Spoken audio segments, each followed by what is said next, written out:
It's time for our next Disney World staycation. And we're about to get fancy.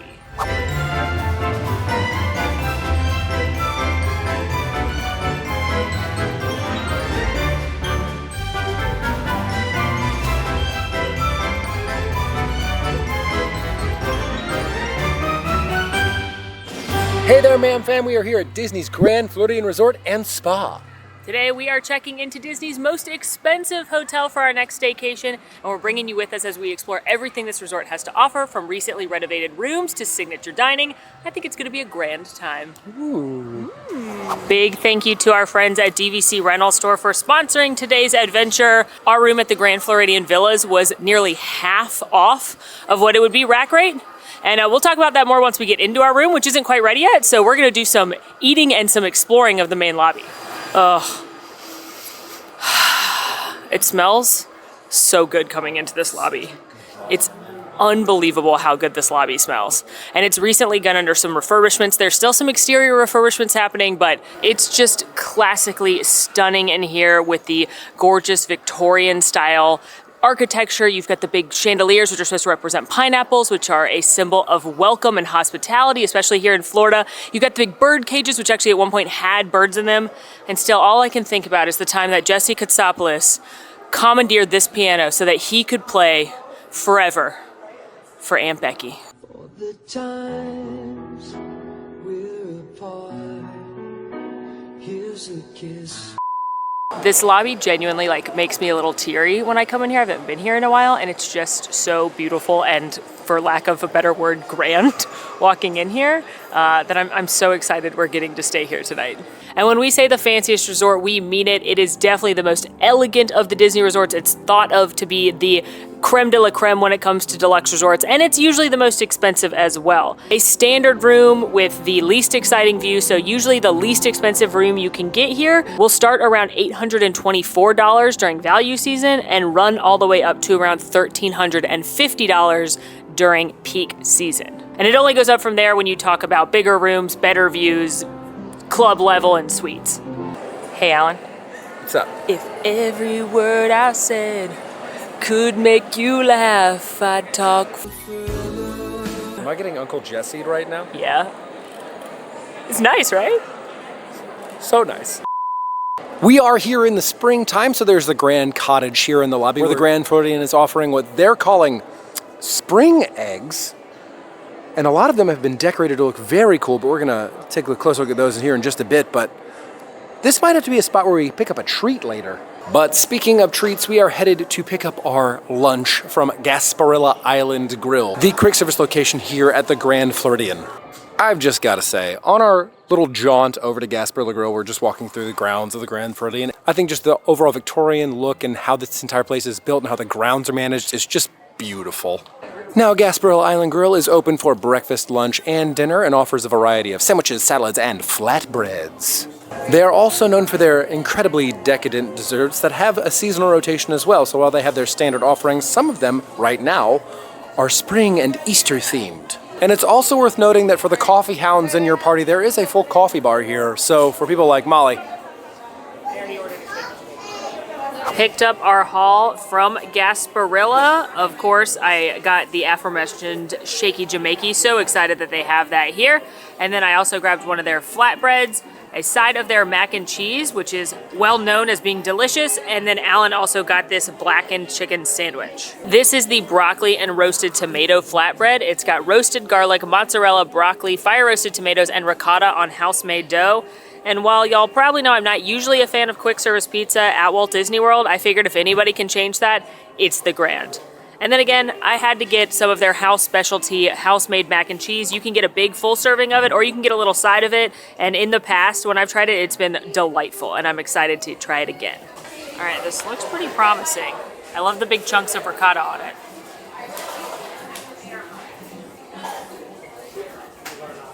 That really is a pretty good quick service pizza. The crust isn't my favorite because I don't love flatbread crust as much as I love a good actual piece of pizza crust. But I'm loving the toppings. I love the roasted garlic sauce. I love the big dollops of ricotta. I like the tomato, adding a little bit. You can tell that it's been a fire roasted tomato. A little bit of kind of crunchiness from the broccoli. Not super adventurous, but also very unique, and it does feel elevated and fancy. I am into this. But now, let's try the mac and cheese. See if it's as good as I remember. Look at that. Look how creamy and dreamy that is. It's so good. There's like 5 cheeses in here. It's so creamy and so cheesy. The noodles are cooked to perfection. It's like the cheesiest mac and cheese I've had in a long time. No notes.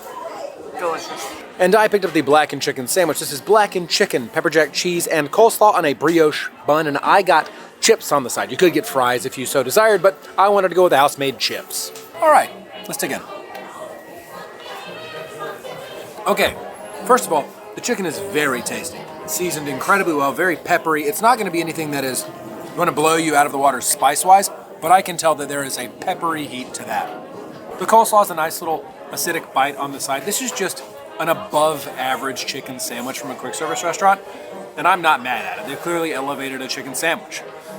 The one con that I'm going to tell you is the coleslaw and all of the juice from the coleslaw does soak into the bun. But overall, this is a pretty darn good sandwich. I'd come back to this.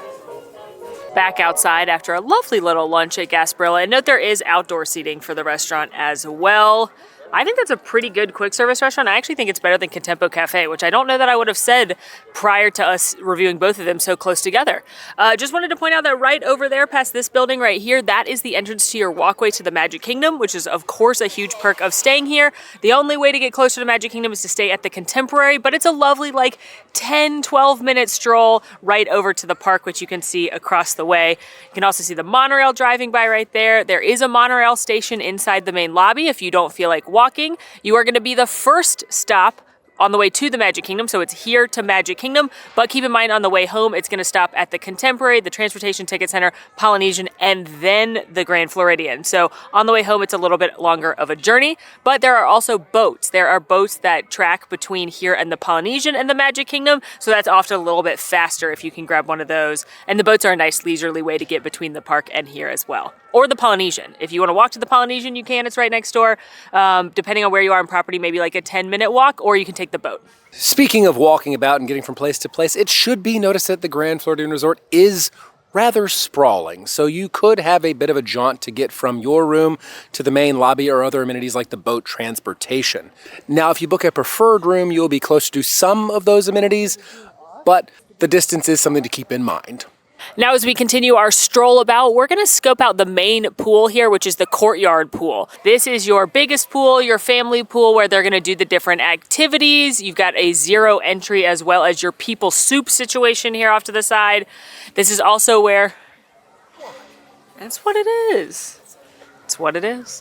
This is also where you're going to have the courtyard bar, which is a bar that's going to serve a variety of beverages, both adult and non, if you'd like a poolside libation. Note that for the pools, you can reserve some patio seating here, like this little setup with a couple of chairs and umbrellas and everything all ready for you. There are also cabanas you can rent. I would call those in advance if you're coming during a busy time or you know you want a pool day, just to lock one in if it's on your agenda. Otherwise, you can try day of and see if something's available. Taking a closer look at the courtyard bar, it is pretty much your standard Disney pool bar where the specialty drinks are ones that you can find at other locations as well, other resort pools like the Bourbon Breeze or the Cucumber and Mint Mojito. They also have a couple of items to eat like hot dogs and sandwiches, so you could get something for the pool if you'd like to eat here, or of course you can always mobile order to go from Gasparilla. Continuing our stroll, we have happened upon the beach pool, named because it is, well, next to the beach. It is also home to the very cute Alice in Wonderland play place, where you have the Mad Hatter's hat that fills up with gallons of water and then dumps it all over the children who are playing beneath. And just on the exterior of the pool itself, you will see the little fire area for a lot of those campfire activities. I, for one, love the piping hot schmoes.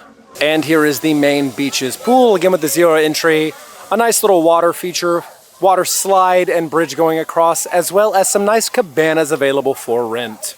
Do you know what I love about the Grand? Even the bathroom people are fancy. Look at that, they're fancy. Beaches Pool Bar also has the standard assortment of Disney pooled beverages, as well as a limited assortment of eats. This pool has the cabanas for rent, which will run you between $300 and $350, depending on the season, and come with a variety of snacks, desserts, sodas, and bottled water included. Scooting back into the lobby, and not a lot of people realize that this unbelievable jungle cat sculpture lays here. I want to say it's a leopard, and it's this is chocolate, and it was done by the Grand Floridian bakery team. See, Alan's one of those people that didn't know this was here. It's amazing. The bakery team is incredible. We are actually headed to go look at some of the spring eggs, but isn't this unbelievable that this is chocolate? Hey, Alan. Yo. Is that a monkey or a lion? Unclear. Is it both? Perhaps.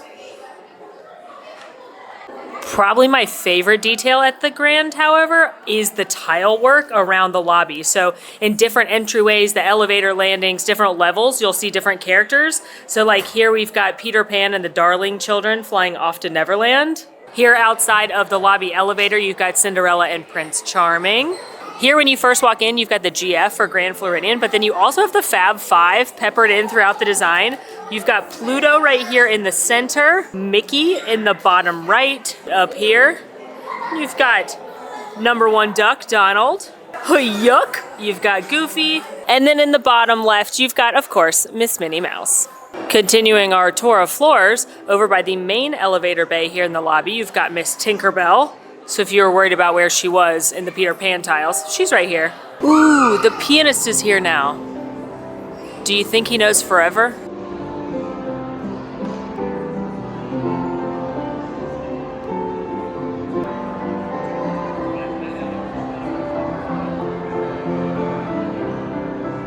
And I gotta say, as lovely as the pianist is, and I love the live music in here, I miss the Grand Floridian Band so badly.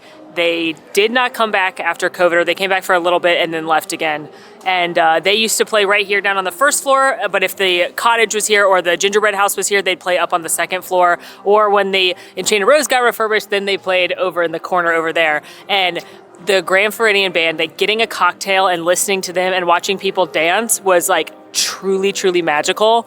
And I miss it a lot.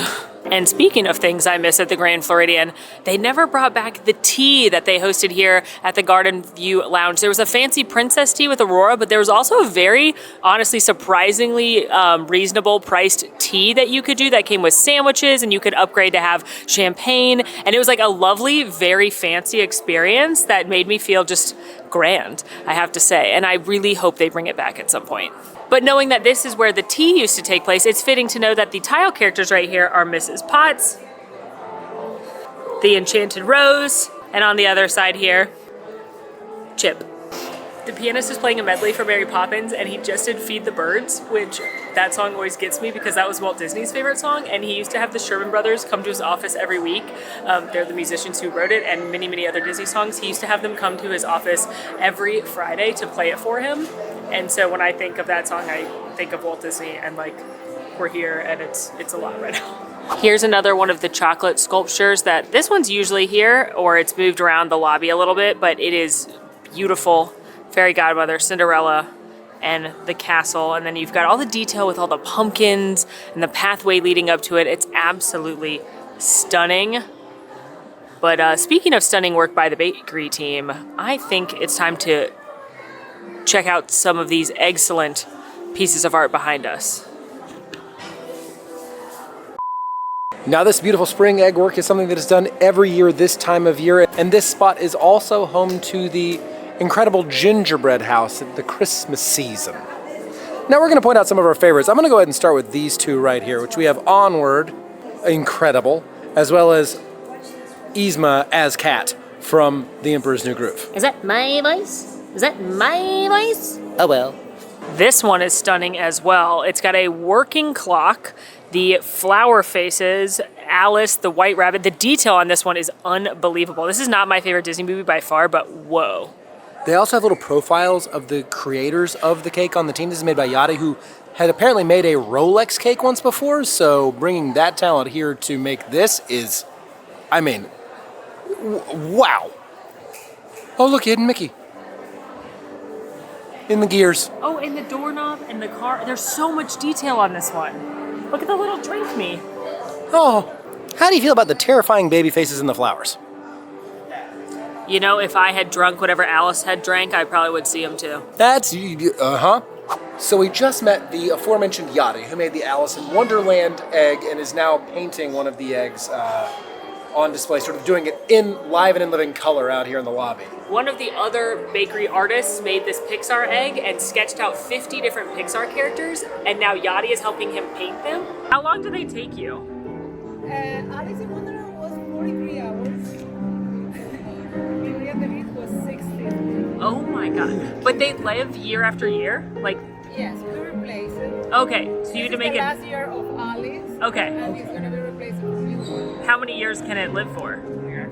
Our record is 5 years, depending on the person. Oh, I like this egg. Okay, we keep it for 1 year more. We should add and preserve. But usually it's 1 year. She showed us one of the paintings she did of Mama Coco, and first of all, brilliant. Second of all, took her an hour and a half. So just some fast math on these. The shortest amount of time, that's a 50-hour job Just for that egg. painting the characters, Just not painting. even making the egg. She said she made the Beauty and the Beast one this year, which looks amazing. I can spot it from here. And just like, what an artist. What a treat that she's out here painting it for reals. I'm just so happy we got to meet her because I Wow. saw the work on the clock, but this is beautiful. And she told us that the Beauty and the Beast egg, which we haven't gotten a look at up close yet, took about 60 hours. Artists. Wizards.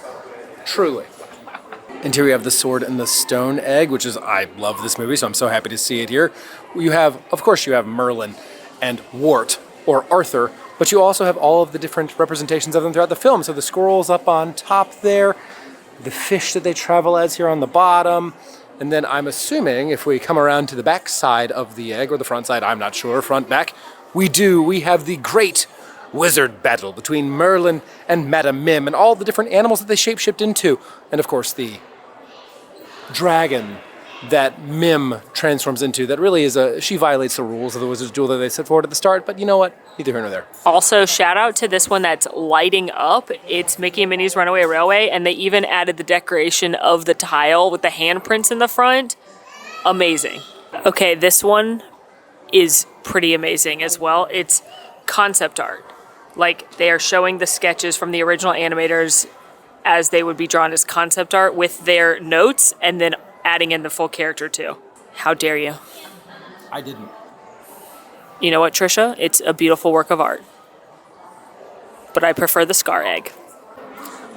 My brain just doesn't understand how artists do this. This is Yachty's Beauty and the Beast egg she was referencing. That took her 60 hours. And honestly, I'm now surprised she accomplished this in 60 hours because it's unreal. Even the tattered fabric up top. It's chocolate. It's fondant. And then it's moving, it's lit up. Look at she made it look broken like the West Wing. Even the dress, I'm at a loss. Also, each of the eggs have hidden Mickeys on them. This one's in Belle's book, and then again on one of the Beast cufflinks as it comes around. But that's a fun thing to look for if you're coming to look at the eggs or the gingerbread house. Back to the tea room. A kind cast member named Alex saw me looking in here, and he took us down behind the rope to point out that there's a hidden chip in the cabinet right there, just waiting to serve tea again. Another gorgeous detail in the lobby right here are these hand-painted plates. These are actually representations of Lady Tremaine and Anastasia and Drizella, Cinderella's wicked stepmother and her stepsisters. There's actually a lot of Cinderella details. We already showed you the tile, but there's just a feeling of princess and royalty here. You've got the wedding pavilion here. So there are more Cinderella details to look for.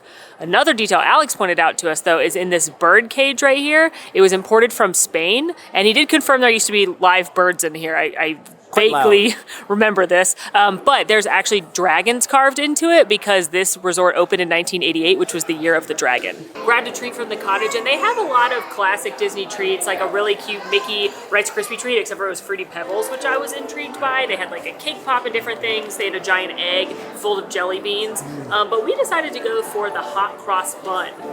It's a cinnamon dough with raisins and then some dough making a cross between it in a different color. The cast member said it was a traditionally done dish, and I've definitely heard of them. Can absolutely shred this song on the recorder. Oh, yeah. That's a 5th grade staple. Absolutely, but never eaten one, so here we go. It's going right down the middle. Like. Ooh, a little cross-section action. There we go.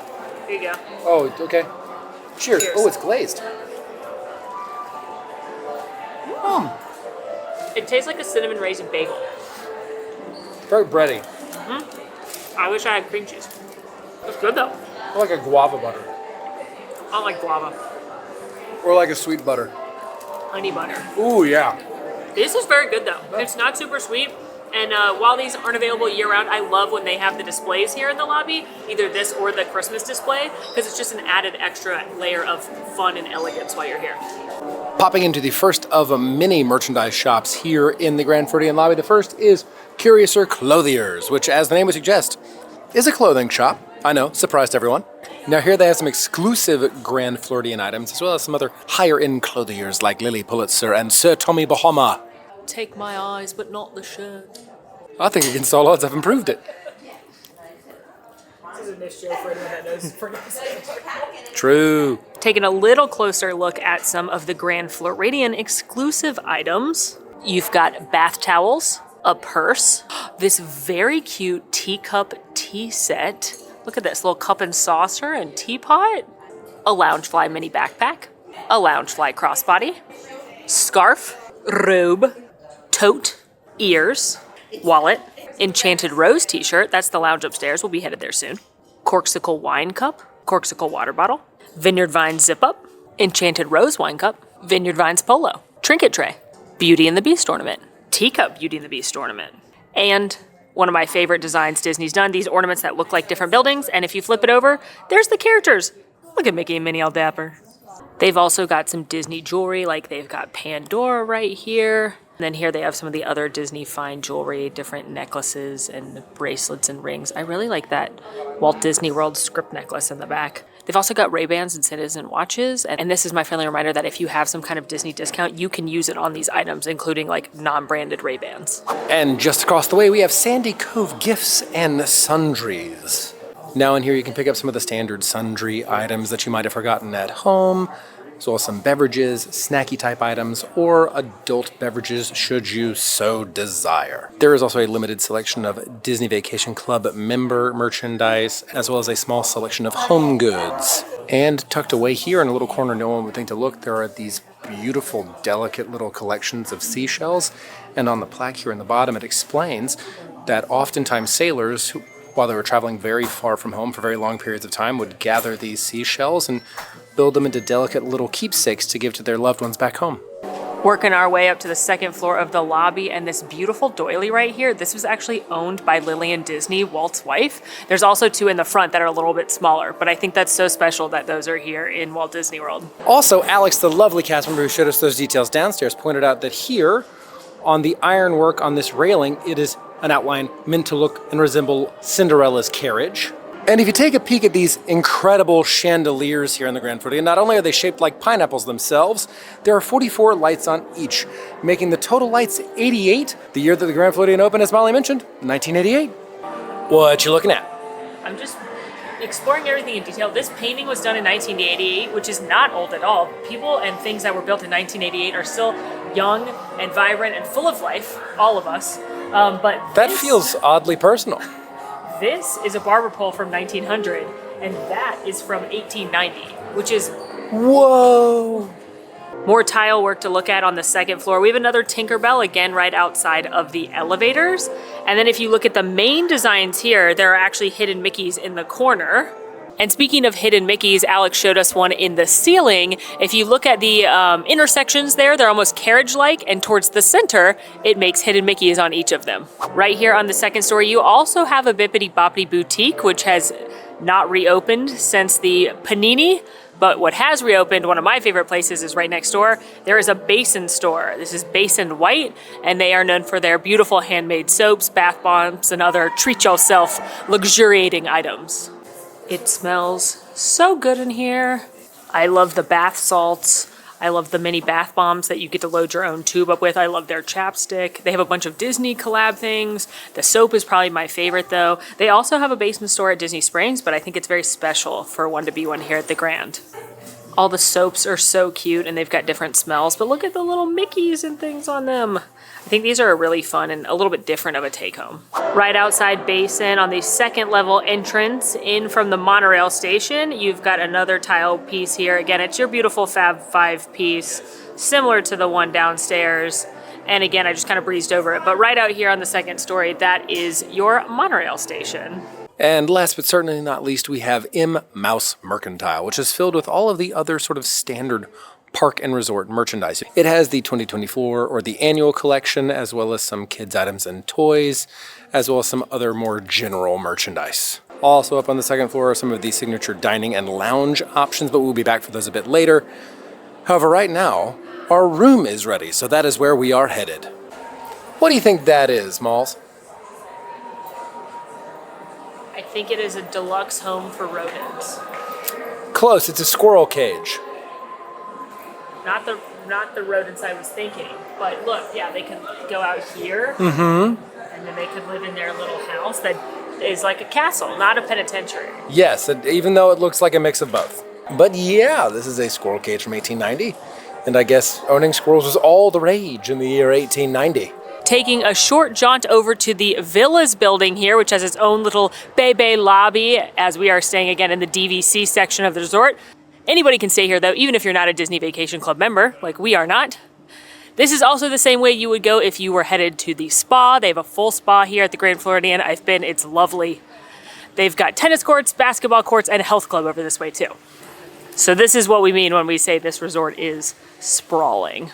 Took a little detail across the way to show you the entrance of the Senses Spa as well as the fitness center. Now it's been a while since I've been to the spa, but I have gotten a few treatments here and it's always been lovely. It's pricey because you're at the Grand Floridian, but it is a really nice spa experience, especially because when you get a service, you also get access to some extra amenities. And if my memory serves me right, some of those amenities were the tile chairs, the warm tile chairs like they have on the Disney Cruise Line in the Rainforest Room, which are peak luxuriation. Okay, update, I popped in to check, and yes, the cast member inside verified me. As long as you have an appointment, you do get access to the steam room, which includes a plunge pool, steamer, and most importantly, the tile chairs. And now at long last, we find ourselves entering the Villa's lobby. Well, more of a mini lobby. Oh my gosh. Look at the penguins from Mary Poppins. I can't handle it. They're so adorable. Look at them. Now, as a part of its refresh, the Grand Floridian got a number of Mary Poppins touches, but I have to tell you, this is my first time inside of the Villa's lobby, and I am in love with this fusion. This is just the cutest thing. And as if the actual fountain wasn't enough, they have a penguin waiter's fountain made out of chocolate. Oh my gosh. This is freaking adorable. And here in this alcove, you see some of the chalk art style artwork that Bert was drawing that Mary comes and finds. Wow, this is beautiful. It's Jolly Holiday. It is. Well, this is just your friendly PSA to always look at your map before assuming and entering the wrong lobby and thinking it's yours. But I am happy that we got to see those cute little penguins and that beautiful chalk art. But now we will be making our way to the actual building that we're staying in for this day. Perhaps I just assumed since we were staying in a Disney Vacation Club room that we'd be in the Villas building, which is wrong of me because I should always check. Or perhaps this was a clever way to show you the beach that you can lounge on. We'll never know. It's definitely the first one. I just assumed wrongly. My bad. You know what assuming does. It means you have to take a long walk. It wasn't that long. You're right. It's more of a jaunt. Oh no, there's a Waldo. We've come to a situation. It's gotten to be a more complicated walk than we thought. All right, I'm climbing the wall. No, we're at the Grand, Alan. That's old Key West behavior. Okay, all right, we've made it to the correct place, Big Pine Key, which does have a DVC sign on it, so you know what? Oopsies. All good though, the penguin fountain was worth every moment. But I definitely should have looked at the map that Disney texted me when they said our room was ready. Ooh, it's so pretty in here. I'm being really quiet. This feels like somewhere I should be quieter. It's very elegant. It's very elegant and nice in here. Look how beautiful that light fixture is. I do feel like I'm in a library or a fancy place. But please look at this concept art of Mary Poppins. And Cherry Tree Lane. The General. And Jolly Holiday. I love the detail in the carpet work. You've got a bunch of different flowers, which I believe to be reminiscent of cherry trees because of Cherry Tree Lane. You're also going to see a lot of bird design for the spoonful of sugar bird. Gorgeous.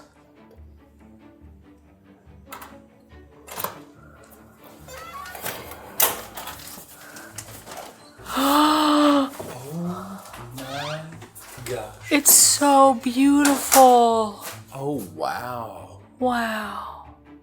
Wait, look at the chandelier. There's a penguin amongst all the other birds. Oh my gosh, it's so beautiful in here. There's so many little Mary Poppins details. Okay, we gotta, oh my God, this is the most beautiful room. Oh my gosh. All right, so let's check out the room. This is a Disney Vacation Club studio room, which is the closest you would get to a standard hotel room. I know most people, myself included, when you think Disney Vacation Club, you think suites and villas. We've stayed in some of those in other videos, but they have studios, which are basically just a slightly bigger hotel room at a lot of the Disney Vacation Club properties as well. Beautiful couch right here, which I believe pulls out.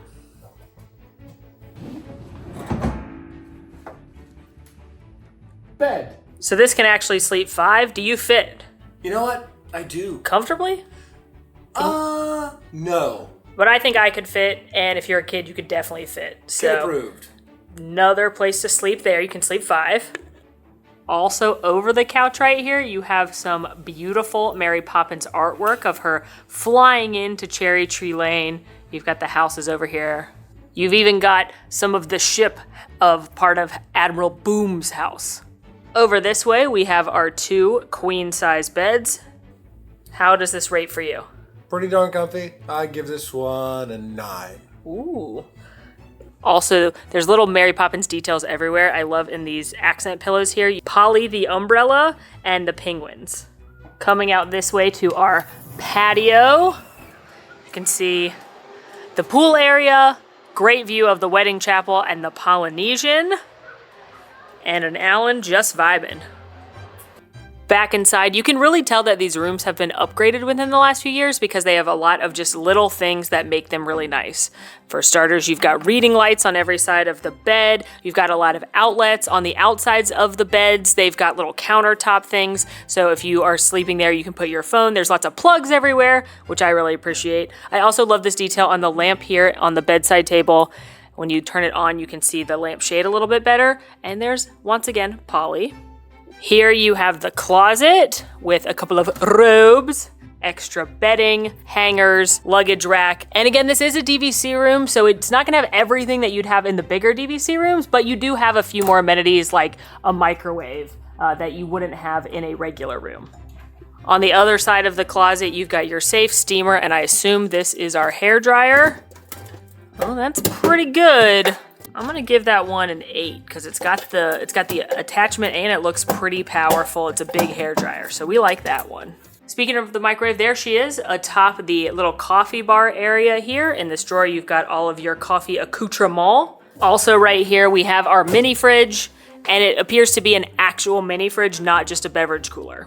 And here within the coffee bar area, you've got another little detail. Again, in the wallpaper, you've got Polly the umbrella, and then you've got Mary Poppins herself with the kids. And I know you might be thinking there are too many kids, but we're actually talking about the Mary Poppins Return sequel to Mary Poppins. So this wouldn't actually be Julie Andrews and Dick Van Dyke. This would be Emily Blunt Mary Poppins, and it's not Bert, it's Jack the Lamplighter, aka Lin-Manuel Miranda. And then the 3 kids are John, Annabelle, and Georgie Banks, not the OG kids, Jane and Michael. They are in the movie, but they're adults.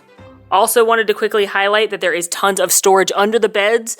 Bell Services just dropped our things off, so we threw our backpacks and such under there. You've got a good 1.5 feet under the bed, and I'd say the bed itself is like 2.5 feet tall. Over this way, you have a beautiful mirror and a little vanity area for you to get ready and also ponder the meaning of life. I'm not sure. You look deep in thought. And then in the beautiful wallpaper detail here, you've got a bunch of birds, which I believe to be robins, as in a robin sitting on your finger for a spoonful of sugar. A robin feathering his nest has very little time to rest while gathering his bits of twine and twig. Dads, here's your thermostat. Moving on to the bathroom, you can section off the entire thing with this very lovely barn door here. In the first section of the bathroom, you've got this very large and lovely illuminated light. Also got the light so you can get real up close in those pores if you want to. Several towels. amenities, including my personal favorite thing they give. I love the little vanity kit. It's got like cotton balls and things. It's perfect to take with you. More Mary Poppins art. Again, this is Mary Poppins Returns theme, so they go to the fair. And then you can section off the other part of the bathroom as well, which has got the shower and the royal throne, which you can see right here. And as always, the definitely not H2O products. Also, I'd like to highlight this very nice shower head. Okay. Lastly, you've got your upgraded TV here, your Hey Disney, and a chest of drawers. Hey Disney, tell us a joke. Did you hear? Some car dented Tow Mater's bumper and drove off. Don't worry, Tow Mater will catch up. That was literally a horrible joke. What? He's not fast. Hey Disney, tell us another joke. What's the difference between the Mandalorian and Tigger? What? One's a bounty hunter, the other is a bouncy jumper. Are they getting worse? Hey Disney, I'm gonna regret this. Tell us a joke. Hello, what's the difference between a guitar and a fish? I don't know, Donald. What is the difference between a guitar and a fish? You can't do the fish. You can't what a fish? Tuna Can't fish. tune a fish. I like that one. All right, that was pretty good. Points for Donald. 0 points for Hey Disney. Welcome. Thank you. Now let's talk price. Keep in mind that it is currently spring break, so the prices are going to be a little bit higher. But for this room, which is a DVC studio with a lagoon view, the rack rate is about $1,200 a night, and we paid just over $500 a night through DVC Rental Store, so that's over a 50% savings. I also took a look at some other studio rooms, because I think most people are looking at studios if they're looking to rent a room, not necessarily the villas. But for a studio this week as well, spring break week over at Bay Lake Tower at the Contemporary Resort would have been about $1,100 rack rate and $441 a night with DVC Rental Store. Whoa. Saratoga Springs also this week would have been almost $800 rack rate and $357 this week for DVC Rental Store. That's the cost of the Caribbean Beach Resort room that we stayed in on our other stay. With an annual pass discount. With an annual pass discount. Oh, wow, that's putting some things into perspective. And then I also looked a little bit further out, because one thing with DVC Rental Store, if you're looking to book with them, you don't necessarily have as many options as if you're booking directly with Disney. Rooms are a little bit more limited, so the further out you can look, the better chance you're going to get at the room that you want. One of their most popular rooms is a studio over at the Boardwalk. Ooh. For a studio room in October, so not spring break season, a little bit less expensive, would it be $776 a night with Disney as a rack rate and $468 with DVC Rental Store as a rack rate. So just like 40% savings. So you're still saving a lot if you can look into these rooms. And what I love about DVC Rental Store and being able to stay in these rooms is that, one, you're often able to sleep more people than a standard hotel room. Like this can sleep 5. Most hotel rooms can sleep 4 if you look at a standard. 2, you are staying at a DVC villa or deluxe resort, which means you get access to extended hours. Everybody, if you're staying on Disney property, gets early theme park entry, which is 30 minutes early into each park, but only for guests at DVC and deluxe resorts do you get extended hours, which is a couple hours extra in the evenings on select nights, which they're usually very uncredited and a great perk, because that means maybe you don't have to buy Genie Plus at that park that day, or maybe you get to ride one of your favorite rides a couple extra times because the waits are so low. Not to mention the fact when you're staying at a deluxe resort, you're already getting better amenities. Like usually you're getting elevated transportation like the monorail or a boat or the Skyliner. You're gonna have better food options, more resort things like the spa or the gym. So we love working with DVC Rental Store because we've had a bunch of people in the Man Fam tell us that through them, their budget that they would have spent on a moderate resort, they're actually able to bump up to a deluxe or a villa room at a resort they normally wouldn't be able to stay at, which is awesome. So if you've been budgeting for Caribbean Beach, maybe take a peek and see if you could get something else through DVC Rental Store. Also, we love them because they're all former cast members, so they know what they're talking about. They know what's up. But anyway, now I gotta get ready for dinner. Dinners. Yeah, we're gonna have our traditional progressive eating through the resort because there's so many good places to eat and drink here. So first though, we have to get ready. So many feedings. We'll see you soon. All right, let's go get some food. Yeah. Up first is Citrico's, which is described as Florida cuisine with a Mediterranean fusion.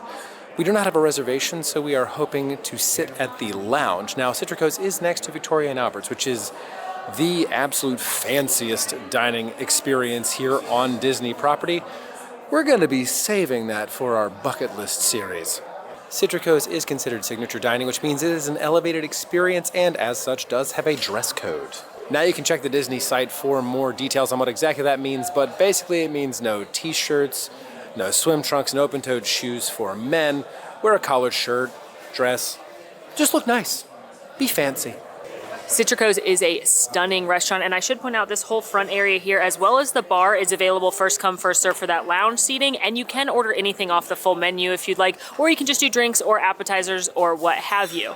I love this restaurant. I think it's absolutely stunning. It went under refurbishment a few years ago. Not only did they make it lighter and brighter in here, but they added some of those Mary Poppins return touches that we saw in the room, so we'll show you a few of our favorites. For starters, you're going to see some of those bird accents in some of the light fixtures. You're also going to see cherry trees in some of the upholstery on the furniture, leaves blowing in the design of the ironwork, and I love this picture of Cherry Tree Lane that you can see Admiral Boom's house in number 17. But the most obvious and I think cutest Mary Poppins Easter egg is this coat rack that's got Mary's hat, her jacket, and of course Polly the umbrella. I just love that these details, for the most part, are very subtle and not over the top for a signature restaurant, but they're adding a little extra magic. Taking a look at the cocktail menu, there are a number of zero-proof cocktails as well as some specialty beverages that they offer. This includes things ranging from an old-fashioned soda float to a pineapple daiquiri.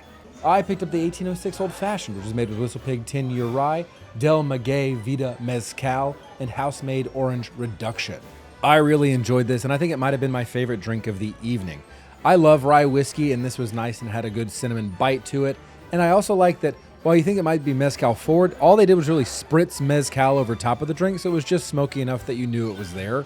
Just a very strong sipping beverage. And I strayed from my normal bourbon order and went for the cucumber vodka martini. This is made with Kettle One botanical cucumber and mint vodka, Contral liqueur, and Saint Germain elderflower liqueur. I did let our server know that I don't like sweet drinks, so he went a little bit lighter on the Saint Germain, and this was lovely. It was very refreshing. The cucumber was the strongest flavor, but you could still taste that it was alcoholic. Those liqueurs did curb the bite from the vodka. Overall, a very light and easy drinking beverage. Taking a look at the Citrico's menu, your first course options include everything from salads and soups to a duck breast and caviar. We are at the Grand after all. Entrees include a guava barbecued short rib, oat grilled filet mignon, and grilled pear char siu porklet chops. We, however, went for the enhancements, which are additional sides meant to be shared since we are eating our way around the resort. Didn't want to get too heavy right off the bat. I started by trying the grilled butifarra, which has a cannelli fabada, romesco, and chimichurri sauce. So it's basically sausage on top of a bean puree or a bean hummus style, and then you had chimichurri sauce on top. This was very good. You could tell the sausage was made in-house, and I liked the earthiness of the bean puree under it. The chimichurri added a little bit of heat and spice, though I wish it was a little bit hotter, just for my personal preference. Overall, this was a very hearty kind of comfort food, but elevated dish. I did not like it, however, as much as the next item we tried. And that dish was the truffle macaroni and cheese, made with house-made gnocchetti, black truffle, sottocanere al tartufo, and tarragon. Folks, this was incredible. You could taste that sottocanere al tartufo cheese, which is a cow's milk cheese, sort of sitting in there just lightly acidic on top. The truffle, almost like foam on top of the macaroni and cheese, which I know sounds off-putting, but was very light and flavorful. This was just a very delicious dish through and through. Nice and rich, though still somehow remaining light. Overall, Citrico's might not be the choice for you if you are or have picky eaters in your party. However, if you are a foodie and you want to explore new food and drink, this is the place for you and is often underrated and not talked about as much as, say, things like the California Grill. And I can't personally wait to go back and do a full review on this restaurant in the future. Made it to spot number 2, Narcoossee's. This is also a signature restaurant specializing in seafood. They're known for their surf and turf. But before we head in there, I wanted to bring us over this way a little bit. This is the boat launch to Magic Kingdom, which I was speaking about earlier, and just kind of give you another feel of how big this property is. This is the boat launch right here. Here's Narcoossee's.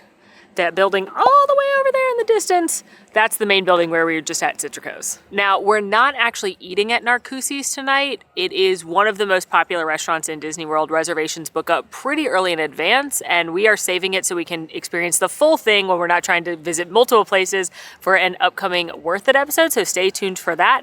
We are, however, out here because this is the best view of the fireworks if you are at the Grand Floridian, the closest view of the fireworks. They're gonna be a little off skew because you can see Magic Kingdom right here. You're kind of looking at it from a cattywampus angle.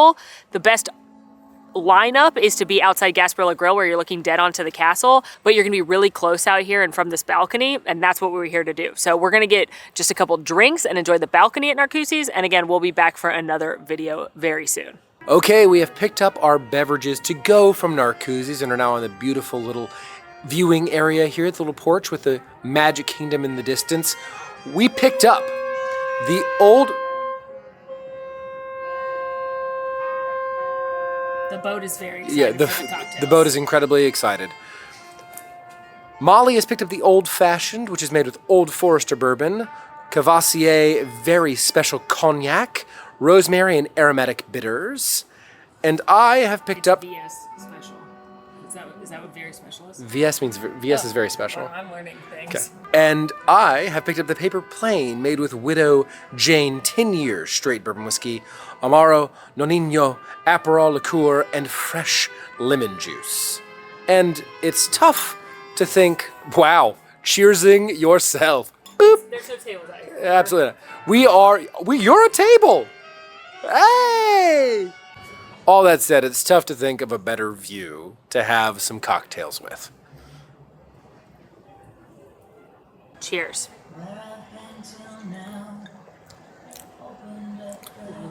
That is lovely. I wanted this one because I had rosemary in it, which I think is an interesting addition to an old fashioned. Also, there's a Narcoossee's ice cube, which I appreciate. You definitely can taste the rosemary. That herbaceousness is coming through and it's cutting a little bit of the bourbon. Also, the cognac's a little bit sweeter than the bourbon, so it's not as stiff as the one Alan had upstairs, but still a very good, little bit of a unique twist on a classic old fashioned. Time for the Paper Plane. Ooh, this drink is right up my alley. You get a little bit of that bourbon burn, but not a ton because it's offset by the sort of bitterness and that dry taste from the Aperol along with a citrusy bite from the lime juice. This is a very refreshing bourbon drink, which is rare to say for bourbon drinks. Most of them are like very heavy drinks that are sippers. This is really nice. I enjoy this a lot.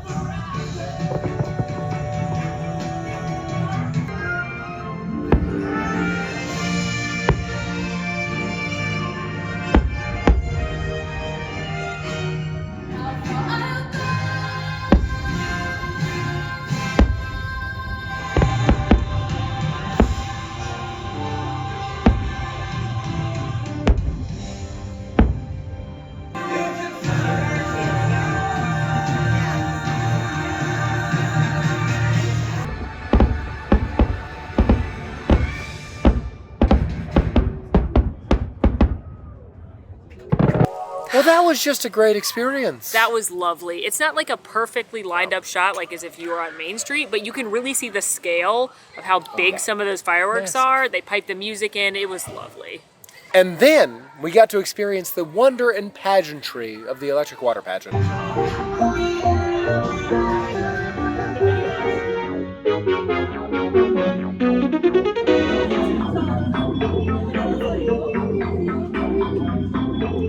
I love the electric water pageant so much. It's an almost opening day experience here at Walt Disney World. I love that they still have it. It's so kitschy. It's so campy. Oh God, yeah. It is so old school, but I love it so much. And what a perfect view right there at Narcoossee's. If you can't get down to that music, I just don't think we can be friends. To agree, it slaps every single time. I'm sorry to say. Even the Poor Unfortunate Souls part, which normally I'd be against, I'm here for it. Yeah. Well, with that surprising revelation, we are making our way to the Enchanted Rose for our final stop of the evening. What was once known as Meisner's Lounge in yesteryear is now known as the Enchanted Rose and is themed heavily to the Beauty and the Beast live-action film. This is one of my favorite lounges on property because it is deeply connected to Beauty and the Beast, and, you know, I have a personal connection to Beauty and the Beast as well. Not only that, it has some delicious beverages and some very tasty bar bites because it does share a kitchen with Citricos. Before we get to the menus, though, you know we got to talk about some of the beautiful Beauty and the Beast details throughout the lounge. Each of the different rooms is themed to a different scene or a different piece of Beauty and the Beast. My favorite room is the library, where you're going to see the enchanted rose sitting atop the mantle, as well as the enchanted mirror. If you look around things like the furniture and the upholstery, you're going to see that rose pattern woven in. And if you look on the bookshelves, well, you might see some familiar faces. Lumiere, Cogsworth, and Mrs. Potts are all nestled amongst the trinkets. The room off the main bar is themed to the enchanted forest. Is it enchanted? You know, there's wolves, but there's no like mythical creatures we see. That's not the point. The room is decorated with beautiful greens and emeralds, and then you've got these light fixtures that kind of look like branches with twinkly lights hanging off of them to look like frost. And then again, the main bar area, you're going to want to look at the upholstery and the colors used, but it is themed to Belle's dress with this beautiful handmade yellow chandelier. Taking a look at the cocktail menu, the first section is called Featured Cocktails. Now, this is cocktails that have been specifically created for the Enchanted Rose, like the Garden Daisy, or the Flora Bitter Beauty, or the Lavender Fog, which is made with Twining's Breakfast Tea. The next section is made up of grand cocktails. Now, these are the Grand Floridian twist on classic cocktails like the Manhattan, Mojito, and Negroni. I picked up the Seasonal Old Fashioned, which is an old fashioned that rotates the additional additives throughout different seasons of the year. This time it was cranberry and rosemary. Now, this was delicious. You could certainly taste the cranberry and have that nice rosemary flavor and scent in your nose, but it was a little bit too sweet for me. There was a little bit too much simple syrup. Otherwise, a great cocktail. I think if I were to get it again, I would just ask them to go a little bit lighter on the syrup. And I picked something off the featured martini section of yet another part of the menu. I went for the classic Grand Cosmopolitan. This has got Grey Goose vodka, Grand Marnier liqueur, and lime and cranberry juices. I have enjoyed many a Grand Cosmo before. This is what I'd always order at Meisner's as well and listen to that band with. It's a very delicious classic Cosmo, channeling my inner Samantha Jones as I drink it. It's not too sweet like Cosmos can be. It's a little bit tart because of the cranberry. If you want a good classic beverage, Enchanted Rose is your spot. Now, taking a look at the bar bites, they've got some little things available starting at 3:30, and then they've got bigger appetizers starting at 5 o'clock. Both stop at 10 p.m., and again, they are sharing a kitchen with Citricos. Some of those appetizers include both a charcuterie and a cheese board. They have a seasonal flatbread, and of course, their signature truffle fries. Surprising to no one, I ordered and dug right into the artisanal cheese selection, which is 4 chef-chosen cheeses paired with different accoutrements. We had a Gouda with an apricot jam, a Thomasville Tom, which our server suggested was similar to a mild cheddar with quince paste, a goat with some pumpkin brittle, and a blue cheese with honeycomb. This was a fabulous cheese plate. I thought the serving sizes were pretty good, considering we were at the Grand and the price, and I loved the kind of mix and match situation. My favorite was the creamy goat with that pumpkin brittle. That made me the happiest girl in the world, but all of the cheeses were delicious, and I would definitely recommend this if you're a cheese lover like me and looking for a good shareable. Or not shareable. You don't have to share your cheese plate. While Molly was bogarting the cheese plate, I tried the croquettes and the house-made truffle fries. Starting with the fries, these are fries with black truffle, aged Parmesan, and a truffle aioli. They are fried to perfection, very crispy on the exterior, fluffy on the interior. The truffle aioli is delicious. The best part is it's not super salty, and that Parmesan cheese adds a little bit of smoky nuttiness to it as well. I love these. Now, the croquettes were chosen for us before on the Cast Member Decides video we made, and these are croquettes made with house-made fennel sausage, tomato sauce, and a pecorino romano cheese. These are ooey, rich, and decadent. The tomato sauce gives a little bit of acidity over the top, and I'm super glad Cast Members recommended this to us because I would not have selected it on my own, and it feels like an underrated selection on this menu. Overall, Enchanted Rose time and time again proves why it's one of my favorite lounges in all of Walt Disney World. I love the elegant setting, I love the subtle Beauty and the Beast theming, and the food and beverages are fabulous. Even if you're not staying at the Grand, if you're an adult who loves a late night bite or cocktail, I highly recommend coming here after a Magic Kingdom day. Well, that was a fantastic day. I would dare to say it was grand. And a little bit fancy. And with that, we are going to get in our comfies and go to bed. But first, we're going to watch Mary Poppins. It feels like a must. You won't be here for that part, but we're going to do that. But know that we're going to watch Mary Poppins. And we'll see you tomorrow for breakfast. Yep. See you tomorrow. Good night. Bye. Good morning. Good morning. Let's go get some breakfast. Yes, let's. It truly is such a beautiful resort. I know we talked about it being kind of sprawling yesterday, and that's just to point out because I don't think a lot of people realize how big this resort is. But being out here in the morning, seeing the perfectly manicured lawns and the beautiful red flowers and the iconic white and kind of burgundy buildings, it's waking up in a little bit of a dream. She certainly lives up to her name, I'll just say that. Now we are headed, oh, I just heard the Magic Kingdom Railroad. Now we are headed to get breakfast at Grand Californian Cafe, which, wouldn't you believe it, is one of 2 more sit-down restaurants we didn't even talk about yet. There are so many dining options here at Grand Floridian, it would be impossible to cover them all and have full meals in just one video. And it would literally be impossible to do 1900 Park Fair because it still hasn't reopened since the closure. However, it is reopening on April 10th for breakfast and dinner. It's going to be a character dining, different characters from before though. It is all characters that have wishes. And I don't mean the latest Disney film Wish, I mean characters that their theme is wishing. So they've said that Mirabelle could be here, Cinderella, Princess Tiana, Aladdin, again, breakfast and dinner. And I do have a reservation shortly after it reopens to check it out in one of our Worth It series because they also are bringing out a new menu. So stay tuned. The Grand Floridian Cafe is open for brunch and dinner, and on the interior of the restaurant, it has a Victorian farmhouse aesthetic. It's very bright with a lot of open windows and natural light, and feels like if I were incredibly wealthy and had a seaside cottage in the Victorian era, this would be my aesthetic. Taking a peek at the menu, appetizers feature a number of light breakfast bites like avocado, toast, and yogurt parfait. Entrees are split into a couple of sections, starting with chef favorites, which include things like egg benedict, then move into classics, which include the famous buttermilk fried chicken and waffle. They also have the heirloom apple salad, which is one of my favorite appetizers on the dinner menu. And finally ending with pancakes, French toast, and waffle options. I picked up the breakfast sandwich, which is made with a house-made sausage patty, an over-easy egg, arugula, roasted red peppers, pickled onion, garlic aioli, and whipped goat cheese on a house-made ciabatta bun with some signature fries. First and foremost, there is a lot going on here. The sausage patty itself is very sage-forward, so if that's not a flavor you enjoy, I'm going to go ahead and advise you do not pick this up. But the over-easy egg was delicious, very runny. Arugula added a nice earthy touch. The roasted red peppers, pickled onion, and garlic aioli helped brighten up the dish. I think this is a good, hearty, but not overfilling breakfast option. While normally I'm a savory breakfast girly, I could not help myself when our server told us the seasonal pancake was strawberry cheesecake because I love strawberries. These were a big pile of pancakes layered in with some cheesecake filling, strawberries on top, and a strawberry sauce, and it came with a side of protein. This was delicious. The pancakes were light and fluffy, the strawberries were fresh. The cream cheese filling, while light, was a little too rich for me when you got all of it in between the different pancake layers. So I stuck mostly to the strawberries and pancakes. The sauce wasn't artificial flavored at all. This was a really fun and elegant way to start breakfast. The sausage was fine, I should note. It wasn't anything exceptional. It was just classically good breakfast sausage.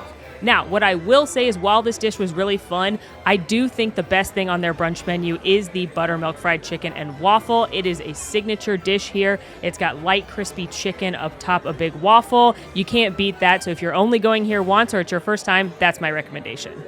That's just such a solid meal. It's always a reliable restaurant. It's a little understated, but you're always going to have a great meal there. And I love that they're open for brunch a little bit later. So if you're going to Magic Kingdom, this is a great spot because you can walk or take the boat over and get a nice meal after you've rope dropped and knocked out a few things at Magic Kingdom. Well, that sadly brings us to an end at our stay at Disney's Grand Floridian Resort and Spa. So, what'd you think? I'm sad to leave. It's the Grand. I mean, it is the Grand Floridian. It's not my favorite deluxe resort, but it's the Grand. Like, it's iconic. The lobby, walking in, it's unbelievably beautiful here. I think that this resort offers so many pros. First of all, proximity to the Magic Kingdom. You're on the monorail resort line. I think that it's nice to be walking distance to the park as well. The amenities offered here, absolutely stunning. I also love the food options here. Some of the best dining and lounges in Walt Disney World. If you're a foodie, I mean, you've got 3 signature restaurants, Enchanted Rose Lounge, solid table service restaurants as well, good quick service. Like, the food and drink here is excellent. And lastly, I think the rooms and the updates that they've made with the Mary Poppins touches are just adorable. And the rooms themselves, very nice. Also, no matter if you're staying here or not, come to the Grand if you are here, especially during the springtime or the winter times, to see the exhibits in the lobby, because they are beautiful works of art. And now for things on the other end of the spectrum. First and foremost, it's obviously incredibly expensive to stay here. It's the most expensive resort in Walt Disney World property. On average, it is considered to be the fanciest resort, and the prices certainly reflect that. So if you're not going to be spending a bunch of time at the hotel, or you're cutting days in the parks in order to stay here, maybe this is not the best choice. I will also say, we've mentioned it, but it is a huge resort, which I don't think is a bad thing, but it's something to keep in mind that you could possibly be a good walk away from the walking path to Magic Kingdom, or to the boats, or to the main building, just because how sprawling the campus is here. But overall, this was a very dreamy stay. It's such a beautiful property, and I'm so glad we got to stay here. Thank you so much again to DVC Rental Store for making this stay happen. Please be sure to check them out when you're planning your next Disney trip. They are incredibly helpful. But let us know where you'd like us to stay next time, friends. And until then, be sure to like this video, subscribe if you are new, follow us on all of our socials. And if you want to join with the Man Fam in the conversation about this or any of our other videos, please join us on Discord. We'd love to have you. The links for all that are down below. And until next time, friends, I'm Molly. And I'm Alan. And it has been grand. Ooh. Very fancy. So fancy. Ooh, I'm fancy. I'm Adenine and fancy Persephone would love to this take is a the residence only here. place they would stay. Oh, yes. Yes. Quite.